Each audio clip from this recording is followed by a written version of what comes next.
السلام عليكم ورحمة الله تعالى وبركاته داوديال meel kastoo aad joogtaan kusoo dhawaada barnaamijkan gaarka ah oo aynu ku eegayno xaaladda dadka muslimiinta ee dalkan Mareykanka gaar ahaan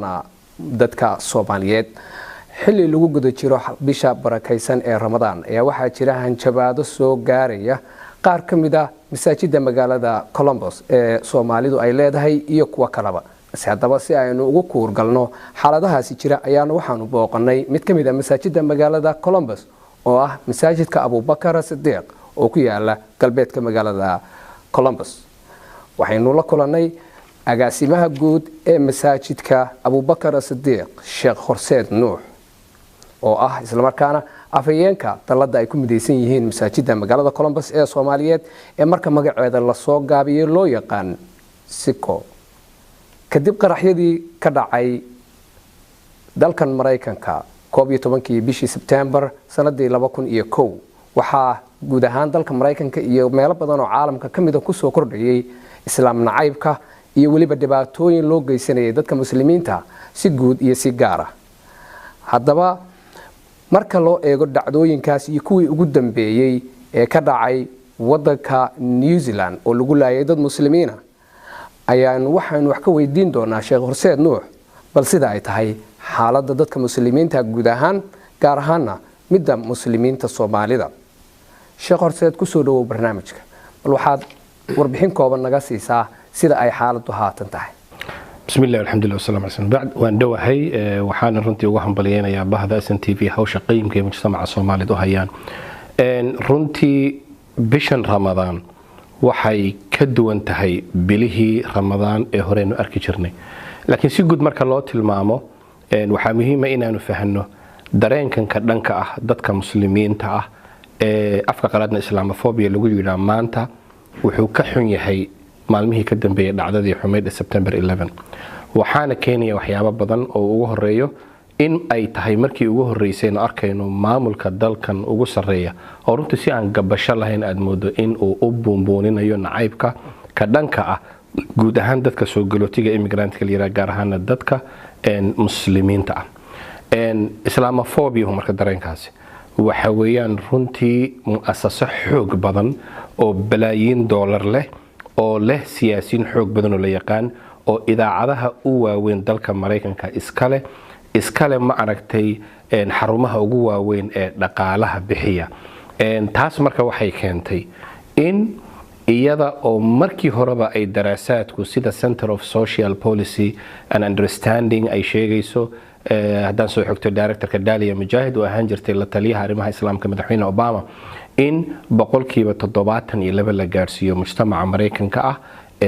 inaanay aqoonba u lahayn islaamka iyo muslimiinta bal waxaad ka fikirtaa wadan dhan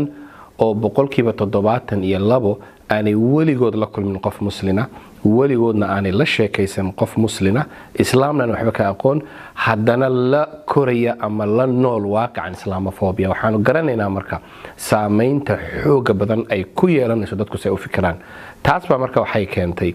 in daraasaadku ay oranayaan 51% ilaa 52 ma rabaan dadka Mareykanka inuu qof muslina daris la noqdo mar labaad waxaanu arkaynaa saameynta islaamofobia ay keentay waxay kaloo isla daraasadaas tilmaamaysaa in ku dhow 46% bay yiraahdaan ay dadka wadankani aaminsan yihiin in annaga muslimiintu aanu ka soo horjeedno qayimkooda ama values waxa la yiraahdo waxa marka meesha aanu ka garanaynaa in runtii loolan adag oo muslimiinta hor yaalo haday noqoto shaqo raadiska shaqooyinka raadsanayaan haday noqoto guryaha laga kareynayo haday noqoto xitaa gabdhaha muslimiinta ee ma aragtay xijaaban harassment-ga ay la kulmayaan taa marka aanu marka sheegno waxaanu arkaynaa in muslimiintu marka runtii bishan Ramadaan ay la nool yihiin waaqaca waxa mid ay daba taalo marka dareenkaasi wuxuu keenay ama uu hooyo u noqday ururo fara badan oo xaq jir ah oo ka wada siman nacaybka islaamka hadaan qaar ka magacaano waxa kamid ah Blackwood Surveillance Squad urur la yiraahdo oo hadda soo baxay oo laamaha amniga FBI oo yiraahdaan waxaan ogaanay in ay xubnahoodu 500 oo qof ay kor u dhaafayaan xagga social media waxay ku midoobeen nacayb muslimiina waxyaabaha laamaha amniga ay la wadaagaan waxa kamid ah in runtii ay naqshadeeyaan masaajidu siday u egyihiin saacadaha muslimiintu ay tukadaan meelaha laga soo galo bal ee weliba ay dhaheen labada masaajid ay tusaale ahaanta u soo qaateen midi wuxuu ku yaala gobolkan Ohio ma naqaan masaajidka uu yahay midka kalena gobol kale ay dhaho la yiraahdo waxaad marka arkaysaa in dadka muslimiintu runtii ay yihiin dad khatarta wajahaya waan u soo laaban doonaa haddii ay jiraan xiriiro aad la samayseen laamaha amniga ee magaalada Columbus ma jiraan hanjabaado toos ah si dadban iyo si toos ahba oo idin soo gaaray ka masjid Abubakar Sidiiq ahaan oo laydinkugu sheegayo in dhibaatooyin laydin geysan doono runtii ilaahay fadligii horta ma aanan arag wali fariin toos oo annaga naloo soo diray oo hanjabaada oo masaajidka soo gaadhay ma jirto laakiin mararka qaarkood waxaa jirta in ay soo dhacaan waraaqo ay ku sawiran yihiin masalan ninkii dowladda Mareykanku ay dishay Osama bin Laden la oran jiray oo kale waraaqo ay ku qoran yihiin noqo qof u hoggaansan maaragtay diinta nabiyullaahi ciisa say marka hadalka u dhigayaan inta aadan halaagsamin marka waraaqaha waxaanu de kullay la wadaagnaa hay'adahan care oo kale oo laamaha amniga u sii gudbiya waraaqahaasi waa jiraan laakiin taleefan ama fariin adagoo annaga noo soo dhacday reer Abubakar ma jiro waxaan isleeyahay bifadlilaahi tacaala runtii dariskeena iyo laamaha amniga iyo runtii ma aragtay dadkan kala diimahanahay taxaaluf adag oo communitygeenu ay la sameeyeen yaa ilaahay shukadii runtii ma aragtay waxyaabaha sababay baan oran karaa marka maadaama ay arrimahaas oo dhan jiraan sidee ayaad ugu diyaar garoodeen ma jiraan baraarujin iyo wacyigelin aad u samaysaan dadka muslimiinta gaar ahaan Soomaalida runtii waa su'aal fiican oo xilligeedii taagan way jiraan nacam in bulshadeena wacyigelin toos ah oo joogto ah inaan u sameynay mesela bisha Ramadaan intaan bilaabin oo kale waxaan sameynay wax la yiraahdo active trainers shooting oo runtii aan Chicago uga yeeranay hay'ad dhan oo muslim oo dadka tababarta hadii masaajidka Ilaahay ma keenay qof uu hub la soo galo oo nala damco wixii ay ku sameeyeen New Zealand oo kale see looga gaashantaa annagoo dadka barnay waxa la yiraahdo maaragtay hide fight or flee ama ka baxso meesha ama isdifaac la dagaalan ama saad ku dhuuman lahayd dhammaan da'yarta iyo hooyooyinka iyo ma aragtay mas'uuliyiinta masaajidkuna way wada joogeen waxa kale oo kamid ah runtii in aanu qabano workshopyo ku saabsan isbedelada dalkan ka dhacay bulshaduna way arkaysaa mar walba jimco walba ay arkaan laba bilaysa iyo cruise-kooda wato hub wato meeshii jooga way arkayaan marka arrimahaas way socdaan waxaa sidoo kale iyaduna barbar socota mar walba in wax walba aan loo sheegi karin bulshada maxaa yeelay mar rabna bulshada inay masaajidda ka dido waxyaaba waxaa jiraan laamaha amniga si gooni aan ula wadaagno oo runtii iclaanka ama caamada guud ahaan aanan u sheegi karin maxaa yeelay ma doonino dadku inay masaajidda ka didaan waa sidee isku xirnaanta iyo iska warqabka guud ahaan masaajidda gobolkan Ohio gaar ahaan magaalada Columbus qaasatan masaajidda ay Soomaalidu leedahay alxamdulillaah kullay dalad baa jirta saad ka dhawaajisay si kullay ira Somali Islamic Centers of Ohio lixda masaajid ee magaaladan ugu waaweyn ee mujtamaca Soomaalidu ama gacanta ku hayaan ama xoogiisu iyaga ay jaamacada joogta ay yihiin isku xirnaan iyo wada shaqayn toosa iyo talooyin isugu kay dabran baa jira waxaa jira runtii in aan si guud uga wada hadalno iyo si khaas ah ma aragtay waxyaabaha dalkan ku soo kordhay waxaa jira inaanu la wada shaqeyno hay'adan care la yiraahdo oo runtii ah hay'adda lawyer-ka oo ah dadka muslimiinta ah waxaa jira kulamo joogto ah oo hay'adda care aan mar walba la qaadano waxaa jira inaan laamaha amniga iyo dadka madaxdeeda gobolkan ugu sareeya aan kulamo la qaadano marka dadaalkaas muddana waa jiray hadda wixii ka dambeeyna dabcan waa ka sii kordhin doonaa marka aan dib ugu laabano arinta ammaanka la xiriirta ee booliiska ama laamaha amnigu ay idinka caawinayaan sidii loo nabadgelin lahaa ama ay ammaan u heli lahaayeen dadka ku soo tukanaya masaajidda ma jiraan dhalinyaro kale oo Soomaaliya oo sidaad sheegtay tababaro la siiyay oo la shaqeynaya laamaha amniga haddii ay jiraan ma waxaa jira xil cayiman oo habeenkii ama maalinkii oo ay shaqeeyaan runtii marka laga yimaado labada bilayska ee masaajidku shaqaalisiiyay oo cruise yani gaarigoodana wata hubkoodana haysta waxaa kaloo jira intaanan dhalinyarada u iman in Franklin County oo kale bilayska jooga ay nagu kormeereystaan oo isha nagu hayaan iyaga oo dharkii bilayska xidhan ama iyagoon xidhneen oo taas waxay ku tusaysaa marka dadaaladii horeen samaynay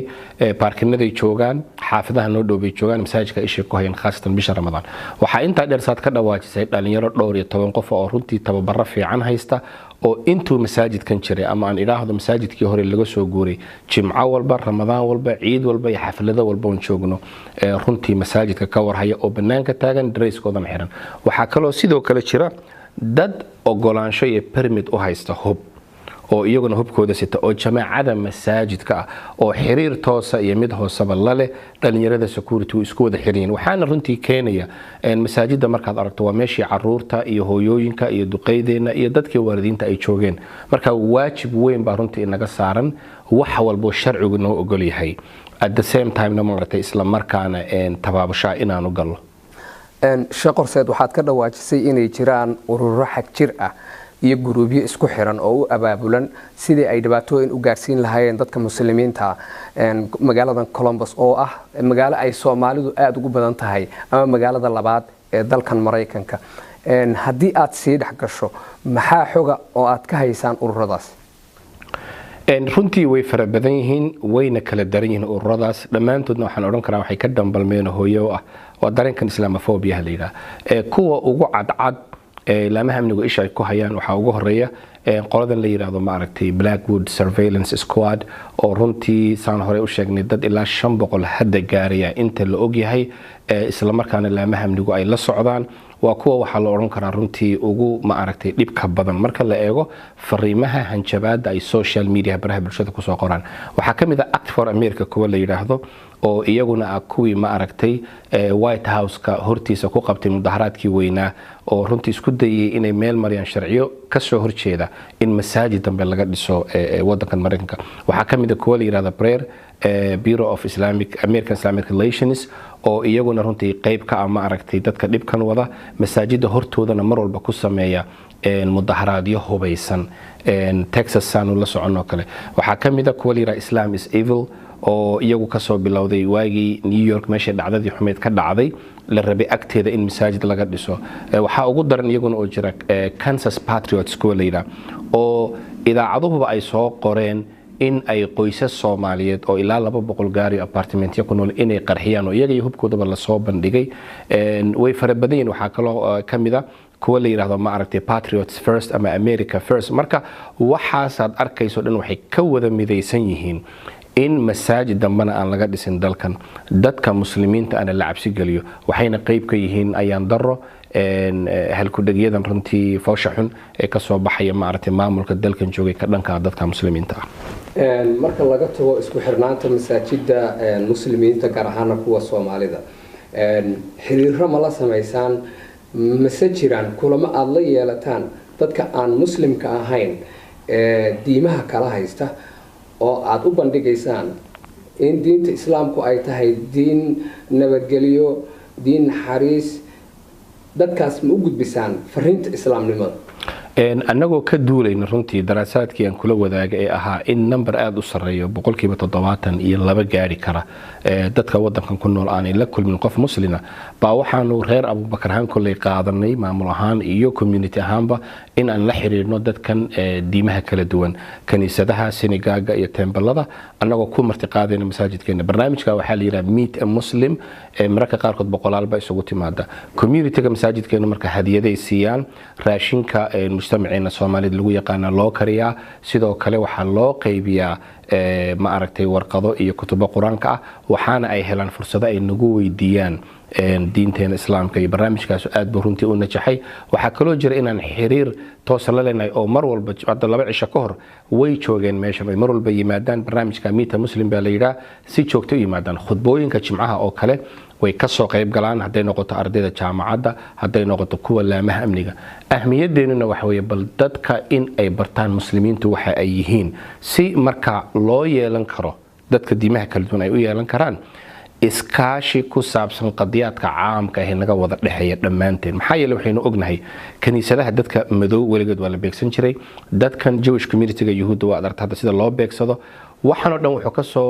imanaya fikir cunsuri ah oo beegsanaya dadka laga tirada badan yahay oo waliba anagu aan ugu xirno dadka muslimiinta marka taas aan ugu qasabtay wuu jiraa barnaamijkaas waana midaan u dardaarmayo inay dardargeliyaan masaajideena kale ee mujtamaca Soomaaliyeed diinta islaamka waxaa la sheegaa ama lagu tilmaamaa diinta ugu faafista badan ama ay dadku ugu qaadasho badan yihiin dunidan casriga ah ma jiraan dadyow aad u bandhigteen oo barnaamijkaas Meet a Muslim aad kula kulanteen oo qaatay islaamnimada alxamdulilah runtii waa arin jirta oo waliba daraasadaas dalkan America waa diinta dalka Mareykanka ugu fidista badan weeyaan dadka aad ku soo galaan African Americaniska iyo dadka Latino runtii ugu badan way jiraan oo Allah naga aqbalo waa amal ma aragtay Ilaahay subhanahu wa ta'ala naga aqbalo waxa dhacda midalan bil gudaheed in ilaa 9 qof oo kale ay ku soo muslimaan masaajidkan marka qaarkood waxay noqon karaan dad Ilaahay ma aragtay hanuun la damco masaajidka yimaada laakiin inta badan waa dad ay mujtamaceenu keenaan waa dad waxa jira shelf dhan oo loogu talagalay dadka aan muslimiinta ahayn kutub af English iyo af Spanish ku daabacan ay yeelaan marka waa runtii waxaan aragnaa marka qaarkood bishii 9 ilaa 10 qof dad ka badan inay imanayaan marka qaarkood waxa loo qabtaa barnaamijyada Islam 101 asaaska iyo mabaadi'da islaamka alla bari marka waa barnaamij jira ilaahina waxaan weydiisanaynaa inuu naga aqbalo ugu dambeyntii maxaad kula talin lahayd ma jira wax fariina oo aad u gudbinayso dadka muslimiinta gaar ahaan dadka Soomaaliyeed ee ku daawanaya ama ku daawan doona oo la xiriira dhibaatooyinkan iyo arrimahan haatan soo cusboonaaday jawaabtida labaan u kala qaaday waa runtii su'aal aad muhiim ah mid waxay ku saabsan tahay dadka mas'uuliyiinta ka masaajida iyo muassasaadka islaamiga ah ee Ilaahay bari iyagu kala xisaabtami doono midna waa dad mid ku saabsan shacabkeen mas'uuliyiinta waxaan leeyahay marka qaarkood runtii ceeb waxa jirta marka runta la isu sheego in aanan xil iska saarin masaajidka qaybta ay dumarku ka soo galaan waana arinta ugu muhiimsan maxaa yeelay waa meesha caruurteenu ay ka soo galayeen ay ku jireen hooyooyinkeenu ay joogeen marka qaarkood marka qaabka loo dhisay masaajidda waxaad arkaysaa albaabka dumarku ka soo galaan in qaybta qashinka iyo xagga dambe uu yahay xil badan aan la iska saarin waa ceeb aan guud ahaan leenahay loona baahan yahay in laga gudbo waxaan marka u soo jeedin lahaa mas'uuliyiinta waa midda koowaad albaabada dumarku ka soo galaan in la xidho oo ragga iyo dumarku hal albaab ay ka soo galaan iyadoo marka aan saa leenahay kama wadno isdhexbood waxaan ka wadnaa in xaaladaha amniga maanta jira lagu baraarugo haddii taa aan la samayn karin waa in bilays la hordhigo albaabka dumarku ay ka soo galaan oo sida qaybta raggaba bilays loo hordhigo qaybtii hooyooyinkeen iyo gabdhaheen iyo caruurteen iyo jogaan la hordhigo taasi waa muhiim waa midda labaad dariska inaanu isbarno mar walba ceebta nagu dhacdaa waxay tahay dariskii masaajidda dariska la ahaa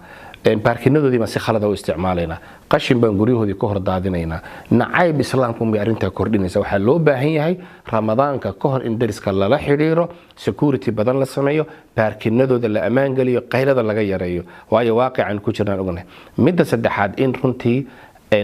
xiriir toosan lala samaysto hay-adaha amniga ma aha inaanu ka cararo hay-adaha amniga hay-adahan wadanka dadka ilaaliyaan baan qayb ka mid ah haday noqotay Homeland Security haday tahay FBI haday tahay Police dhamaanteen waxaanu ka mid nahay dadka ay Ilaahay sukada ilaaliyaan in xiriir hoose lala samaysto in miisaaniyad gooni ah oo ka badan marka qaarkood miisaaniyadaha lagu bixiyo dacwada ka socota masaajidka loo qoonday security-ga maxaa yeelay runtii maanta safety-ga iyo ammaanka wax walba ka muhiimsan waxaan tilmaamaynaa in tababaradan active training shooting la yiraahdo oo la qabto in masaajidu ay sameeyaan oo dadkii la baro alarmku xaguu ku yaala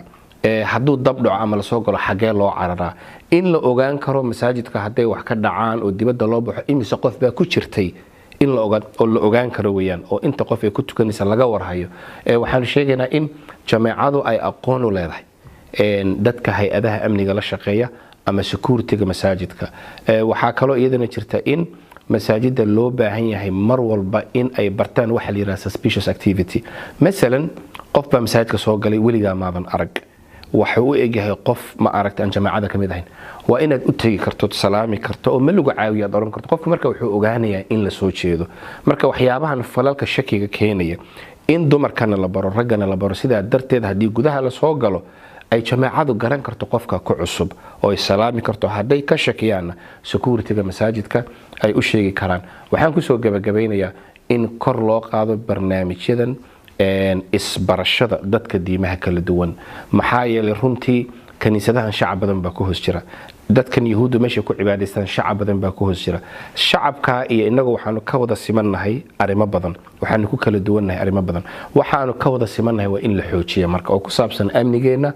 ku saabsan waxyaabaha si guud inoo wada sameeyo. Marka adigu inahaasan hadda arkaa oo u dardaarmi lahaa runtii mas'uuliyiinta masaajid. Shacabkana waxaan si guud uga oran lahaa in mar walba ay la shaqeeyaan security iyo maamulka masaajidka. aad iyo aad baad u mahadsan tahay. kaasi waxa uu ahaa Sheekh Horseed Nuux oo ah afayeenka dalada masaajidda Soomaaliyeed ee magaalada Columbus ay ku mideysan yihiin marka magaceeda la soo gaabiyo loo yaqaan Siko, isla markaana ah agaasimaha masaajidka Abubakar Sidiiq oo aynu ku wareysanaynay barnaamijkan gaarka ah oo aynu kaga hadlaynay waxyaabihii ugu dambeeyay ee ku soo kordhay shucuubta muslimiinta ee dalkan Mareykanka iyo guud ahaan caalamka. tan iyo intaynu ku kulmayno barnaamij mid ka lamid ah waxaynu idin leenahay assalaamu calaykum waraxmatullaahi wabarakaatuh.